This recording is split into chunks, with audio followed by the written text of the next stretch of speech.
Bismillahirrahmanirrahim.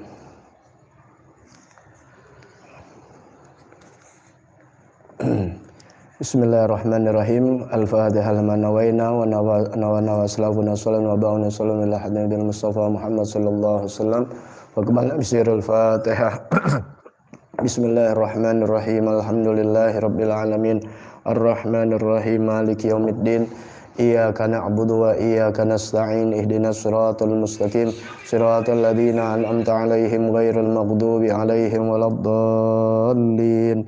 Amin. Allahumma salli wa sallim ala sayyidina Muhammadin al-Fatihi lima ughliqa al-khatimi lima sabaqa an-nasiril haqqi bil haqqi wal hadi ila siratikal mustaqim wa ala alihi wa sahbihi haqqa qadrihi wa miqdarihil azim. Bismillahirrahmanirrahim. Ad-darsul awal fil ahkami syar'iyyah, yaitu pelajaran yang pertama di dalam ilmu fikih dalam kitab Durusul Fiqhiyah fil ahkami syar'iyyah, yaitu hukum-hukum dalam agama. Al-ahkamu syar'iyyah, hukum-hukum di dalam masalah agama. Al-ahkamu syar'iyyah khamsatun, hukum-hukum dalam agama yaitu khamsatun, 5. Wahia al-fardu, yang pertama adalah fardu. Wal haram, dan yang kedua haram. Wal mandub, yang ketiga sunnah. Wal makruh, yang keempat makruh. Wal mubah, dan yang kelima mubah, ya. Yang pertama yang akan dibahas yaitu al-fardu, yaitu fardu. Al-fardu huwa alladhi yusabu ala fi'lihi wa yu'aqabu ala tarkihi. Dikatakan fardu adalah yang diberikan pahala bagi yang mengerjakannya. Wa yu'aqabu ala tarkihi, dan disiksa bagi yang meninggalkannya. Itu namanya fardu, ya. Fardu adalah yang diberikan pahala bagi yang mengerjakannya dan disiksa bagi yang meninggalkannya. Aqsamul fardi. Nah, fardu ini terbagi dalam 2 bagian, yaitu yanqasimul fardu ila qismain. Terbagi fardu itu dalam 2 bagian. Fardu ain, yaitu fardu ain, wa fardu kifayah, dan fardu kifayah. Al fardul ain, fardu ain. Al fardu aini huwa alladhi yajibu fi'luhu ala kulli mukallaf. Fardu ain itu adalah yang wajib pengerjaannya atas setiap mukallaf. Ya, fardu ain adalah yang wajib pekerjaannya, amal tersebut atas setiap mukallaf. Mislu as-shalawatil khamas, contohnya yaitu salat 5 waktu. Hukumnya wajib bagi setiap mukallaf. Fardunya fardu ain. Fardu ain adalah yang wajib pengerjaannya bagi setiap mukallaf. Siapa mukallaf itu? Mukallaf ialah huwal balik al-agil. Mukallaf itu adalah yang balik dan yang agil. Apa balik? Balik adalah yang sudah sampai. Kalau dalam umur 15 tahun, tapi sebelum masuk umur 15 tahun Hijriyah usianya, maka ditentukan kalau laki-laki yaitu balik tandanya yaitu sudah mimpi basah. Kalau perempuan dalam keadaan haid. Perempuan dalam keadaan haid, laki-laki mimpi basah. Nah, ini bisa terjadi umur 11, 12, 13 tahun. Kalau sampai umur 15 tahun secara hijriyah, bukan 15 tahun masehi, 15 tahun dia mencapai umurnya secara hijriyah, belum ada tanda-tanda baik itu perempuan atau laki-laki yang sudah dikatakan tadi, maka sudah jatuh hukumnya dia mukallaf. Jadi lihat mukallaf bagi perempuan haid bisa jadi umur 11, 12, 13 tahun. Kalau laki-laki mimpi basah. Kalau dua tanda ini belum datang, usianya sudah masuk 15 tahun secara hijriah, maka sudah masuk namanya mukallaf. Kalau sudah mukallaf, hukumnya wajib dia mengerjakan yang difardukan oleh Allah Subhanahu wa ta'ala. Kalau dia tidak kerjakan, hukumnya sudah berdosa. Karena fardu itu diberikan pahala bagi yang mengerjakannya, diseksa bagi yang meninggalkannya. Ya.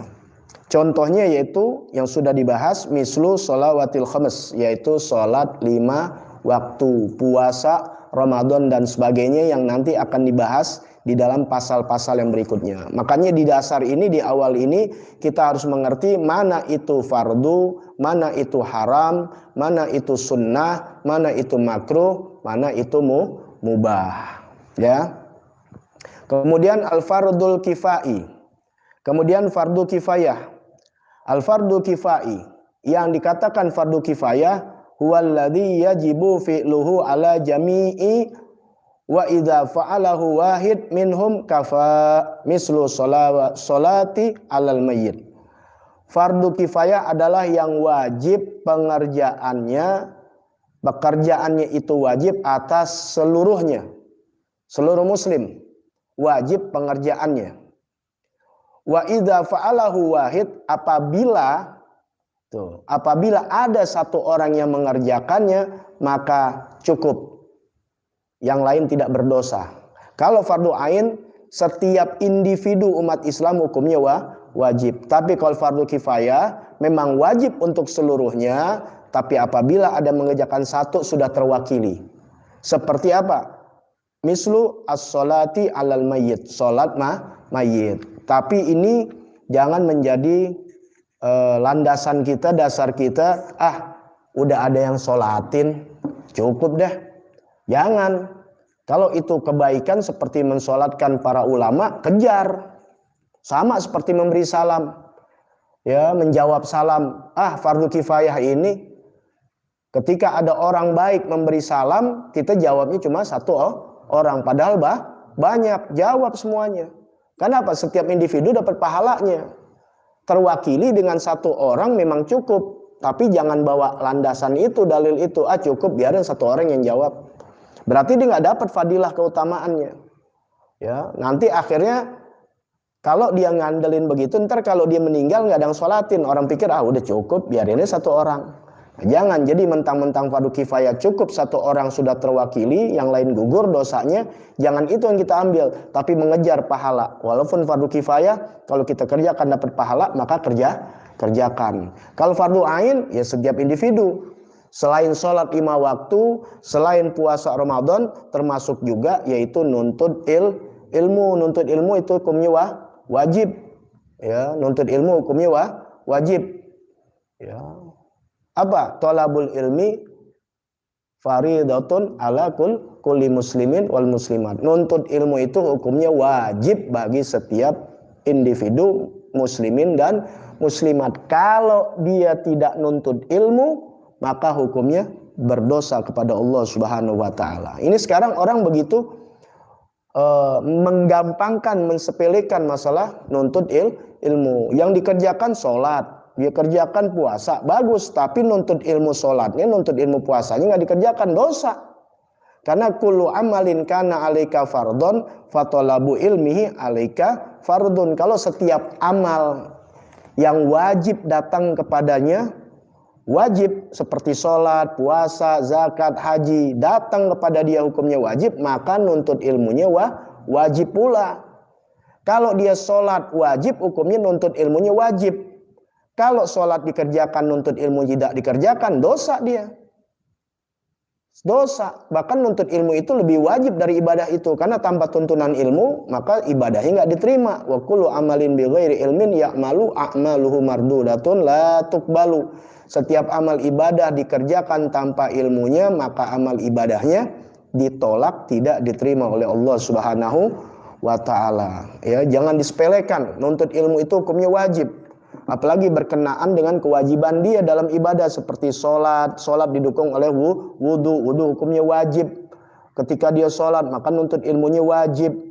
Dia pakai wajib mengambil wudu dengan ilmu yang air yang suci mensucikan, maka wajib dia tuntut ilmunya dan seterusnya.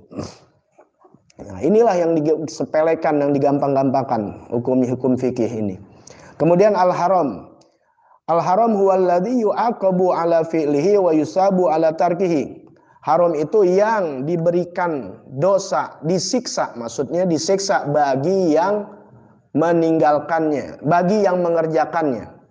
Haram adalah disiksa, ya, disiksa oleh Allah bagi yang mengerjakannya, wa yusabu ala tarkihi, dan diberikan pahala bagi yang meninggalkannya. Sebaliknya dari fardu, itu hukumnya haram. Jadi kalau haram, ini nggak boleh haram, ini nggak boleh haram. Kalau dikerjakan, dosa dia. Tapi kalau ditinggalkan, dapat pahala. Ya, jadi kembali lagi, huwallazi yu'aqabu ala fi'lihi wa yusabu ala tarkihi. Disiksa bagi yang mengerjakannya, diberikan pahala bagi yang meninggalkannya. Apa itu? Haram. Mislu, contohnya apa? Al-kadhib, dusta, berbohong, menipu, transaksi palsu, sumpah palsu, awa akli amwalin nas, makan harta orang, merampok, menipu, memakan riba, zina, minuman keras, nanti akan dibahas semuanya. Juga di dalam pekerjaan-pekerjaan ibadah, misalnya seperti sholat, ada yang menjadi wajibnya, nggak boleh kerjakan, ini haram dan sebagainya, akan dibahas. Maka ini dasarnya semua. Ya, dalam puasa begitu juga, ada puasa menjadi haram, puasa hukumnya menjadi wajib, ada yang menjadi sunnah, nikah begitu juga, sholat dan sebagainya. Makanya pondasi pertama hukum-hukum syariat itu yaitu wajib, ada wajib aini, ada wajib kifai, kemudian haram, ada yang mandub sunnah. Nah, ini yang sunnah apa? Al-mandub. Yang sunnah itu huwallazi yusabu ala fi'lihi wa la yu'aqabu ala tarkihi. Sunnah itu yang diberikan pahala bagi yang mengerjakannya. Wa la yu'aqabu ala tarkihi, dan tidak disiksa bagi yang meninggalkannya. Tapi jangan diremehkan. Seperti misalnya apa? Mislu sholatin nafil, sholat sunnah, puasa sunnah. Yang itu hukumnya sunnah. Jika ditinggalkan, dia tidak berdosa. Tapi kalau dikerjakan mendapat pahala, dapat derajat yang tinggi dari Allah. Semakin banyak sunnah-sunnah yang dikerjakan, semakin dekat dia dengan Nabi Muhammad sallallahu alaihi wasallam. Jadi jangan disepelekan. Kalau memang belum bisa mengerjakan yang sunnah, tetap kita minta ampun kepada Allah Subhanahu wa taala, walaupun itu pekerjaan yang ditinggalkan tidak menjadi dosa. Tapi dikerjakan mendapat pahala yang besar di sisi Allah Subhanahu wa taala. Kemudian al-makruh. Yang keempat yaitu makruh. Apa makruh? Huwallazi yusabu ala tarkihi wa la yu'aqabu ala fi'lihi. Makruh adalah yang diberikan pahala bagi yang meninggalkannya. Yang ninggalin, yang nggak ngerjain dapat pahala. Wala yu'aqabu ala fi'lihi, dan tidak disiksa bagi yang mengerjakannya. Mislu, apa contohnya? Isti'malis siwak lis-shaim ba'da zawal, yaitu menggunakan siwak bagi orang yang sedang berpuasa setelah zawal. Setelah zawal yaitu setelah masuknya zuhur. Maka ketika dia menggunakan siwak, hukumnya tidak boleh. Tidak bolehnya apa? Makruh. Kalau dikerjakan ya nggak apa-apa. Tapi kalau nggak dikerjakan, ditinggalin, dapat pahala. Nanti makruh-makruh banyak dalam sholat, dalam puasa, dalam haji yang jangan dikerjakan. Ada yang sunnah-sunnah maka dikerjakan. Ya, kalau ditinggal atau yang ini makruh dikerjakan, ya tidak membatalkan, tapi mengurangi nilai-nilai puasa atau nilai-nilai sholat atau nilai ibadah yang lainnya. Nah, terakhir apa? Al-mubah. Yang terakhir, yang kelima dari hukum-hukum syariat agama yaitu mubah. Apa mubah? Walladzi yastawi fi'luhu wa tarkuhu la sawaba fihi wa la iqab. Mubah ini adalah yang sama pengerjaannya, meninggalkannya, tidak ada pahala, tidak ada siksa, tidak ada dosa. Seperti apa? Al-akal, makan, wasyarab, minum. Makan, minum, tidur, itu nggak ada pahala apa-apa. Ditinggalin boleh, dikerjakan boleh. Nggak ada pahala, tidak ada dosa. Akan tetapi minum atau makan itu menjadi hukumnya wajib apabila untuk mencegah dari kebinasaan di diri. Kalau dia nggak makan akhirnya mati, dia makan, wajib hukumnya. Nah, kemudian kalau dia makannya dengan cara-cara yang disunahkan oleh Nabi besar Muhammad SAW, dapat pahala. Tuh, makan dengan tangan kanan, kemudian dengan niat. Tuh, dengan niat apa? Untuk memperkuat dirinya ibadah kepada Allah. Tidur niatnya untuk bisa kuat badannya, staminanya untuk ibadah kepada Allah. Kemudian dengan apa? Dengan niat. Niatnya apa? Allahumma bismillahirrahmanirrahim. Allahumma barik lana fima razaqtana wa qina adzabannar. Ya, dengan niat dia, boleh dengan niat yang lainnya. Ketika makan dia niat sekurang-kurang baca bismillah. Kalau dia tidur juga dia baca bismikallahumma ahya wa bismika amut. Nah, tuntunan doa-doa dari Nabi Muhammad SAW, nah itu dijalankan. Jadi hal-hal yang mubah, yang tidak ada pahala, tidak ada dosa, mandi dan sebagainya yang sudah dibahas, maka ketika dilakukan dengan niat yang soleha, dengan niat yang baik, maka berpahala di sisi Allah Subhanahu wa Ta'ala. Apalagi dibarengi dengan niat-niat yang sudah diajarkan oleh baginda Nabi besar Muhammad sallallahu alaihi wasallam. Nah, itulah rangkaian daripada hukum-hukum syariat, yaitu ada 5. Pertama fardu, ada fardu ain, ada fardu kifayah, kemudian ada haram, kemudian ada sunnah, ada makruh, dan ada mubah. Nah, itulah yang harus kita pahami di dalam dasar-dasar ilmu syariat agama, yang insya Allah pada sesi yang berikutnya, pada Selasa malam Rebu yang akan datang, yang kita akan bahas setiap malam Rebu jam 9 malam adalah tentang ilmu fikih yang dasar. Karena dari yang dasar ini menjadi pondasi yang kuat untuk bisa benar di dalam ibadah kepada Allah Subhanahu wa Ta'ala. Sebab ibadah yang benar, contohnya adalah sholat, benar karena wudhunya, benar karena airnya, benar karena wudhunya, syarat-syaratnya terpenuhi. Di dalam syarat-syarat sholat, dia masuk kepada rukun sholat, rukunnya benar, sholatnya benar, sholatnya diterima oleh Allah. Kalau sholatnya diterima oleh Allah Subhanahu wa Ta'ala, maka sholatnya bagus. Sholat yang bagus yang diterima Allah Ta'ala, Allah jamin dalam Al-Quran, inna sholata tanha anil fahsya'i wal munkar. Sesungguhnya sholat yang benar, sholat itu sesungguhnya sholat itu mencegah dari perbuatan keji dan munkar. Jadi Allah udah berikan mandat kepada sholat itu. Jadi sholat yang benar, sholat itu tanha, tuh kembali kepada sholat. Sholat itu yang mencegah dari perbuatan keji dan munkar. Jadi difilter, ditameng oleh sholat yang benar, yang dilakukan secara benar, yang diajarkan oleh Rasul Sallallahu Alaihi Wasallam. Maka sholat itu akan mencegah. Orang boleh aja dalam niat, dalam perilakunya dia mau membuat perlakuan, perbuatan yang keji dan munkar, yang jelek, yang berdosa, yang mengakibatkan kejelekan, kehancuran, kebinasaan dan sebagainya. Tapi lantaran sholat itu mencegah. Sholat itu yang menjaga agar orang tersebut tidak melakukan perbuatan keji dan munkar. Akan tetapi karena banyaknya orang sholat tanpa ilmu, maka sholatnya itu tidak mencegah dari perbuatan keji dan munkar. Apa yang terjadi? Banyak orang sholat tapi tetap perbuatan korupsi. Sholat dia bohong, sholat dia begitu, sholat dia begitu, sholat tapi berbuat munkar, sholat tapi berbuat keji, sholat tapi berbuat kejahatan. Apalagi yang nggak sholat. Maka jangan pernah terima kepercayaan amanah, kasih kepercayaan kepada orang-orang yang tidak sholat. Kalau Allah aja amanahnya dilanggar, apalagi amanah manusia. Kepercayaan dari Allah Ta'ala, amanah dari Allah sudah dilanggar, apalagi perjanjian kepada manusia. Itu pegang agama yang ngajarin.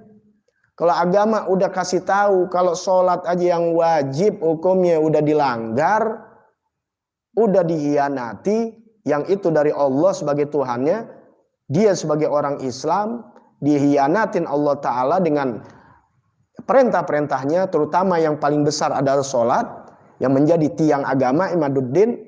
Bagaimana dia bisa menjaga amanat kepercayaan makhluk-makhluk Allah Subhanahu wa Ta'ala. Jangan pernah dipercaya siapapun orangnya, sekalipun tutur bahasanya baik, kayaknya baik, tapi kalau dia sudah mengkhianati amanah Allah seperti sholat, jangan sekali-kali dipercaya. Dia bakal berdusta, dia bakal berbohong.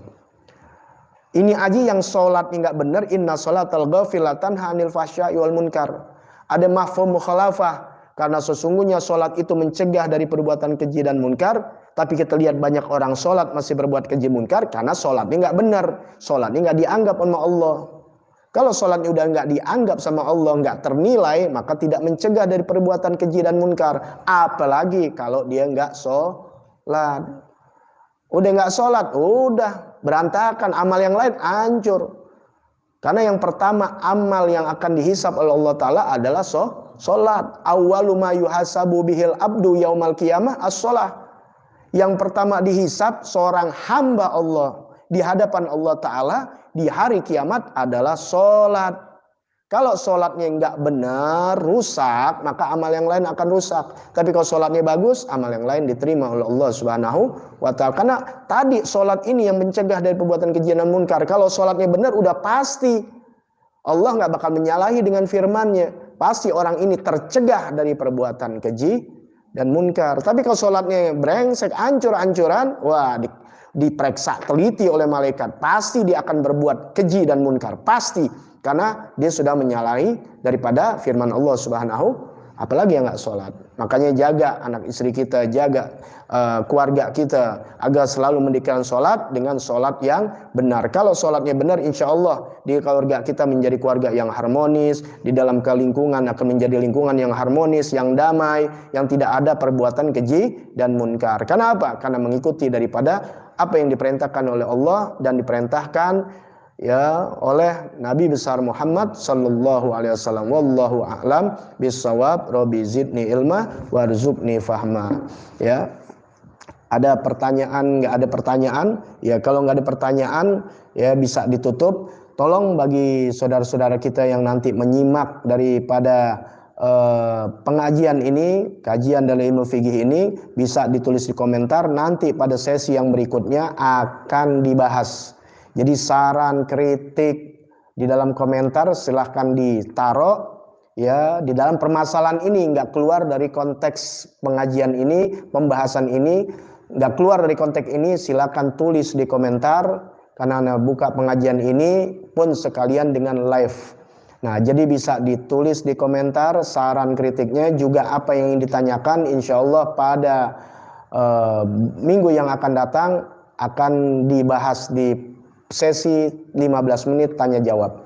Ya, karena nggak ada, ya baik, kita tutup aja. Afan minkum, subhanakallahumma bihamdik, asyhadu an la ilaha illa anta, astaghfiruka wa atubu ilaik. Alhamdulillah ala ni'amillah, alhamdulillah ala barakatillah, alhamdulillah hamdan yu'afina mu'ikafu mazidah, walhamdulillahi rabbil alamin. Ya Rasulullah, salamun alaik ya rafi'a syani wa daraji. Ya Rasulullah, salamun alaik ya rafi'a syani wa daraji. Ya Rasulullah, salamun alaik ya rafi'a syani wa daraji. Allahumma salli wa sallim wa barik alaihi wa ala alihi. Afan minkum, wassalamualaikum warahmatullahi wabarakatuh.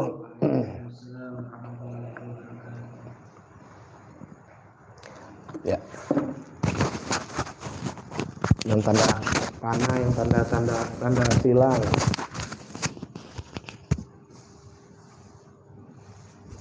Itu yang tanda silang.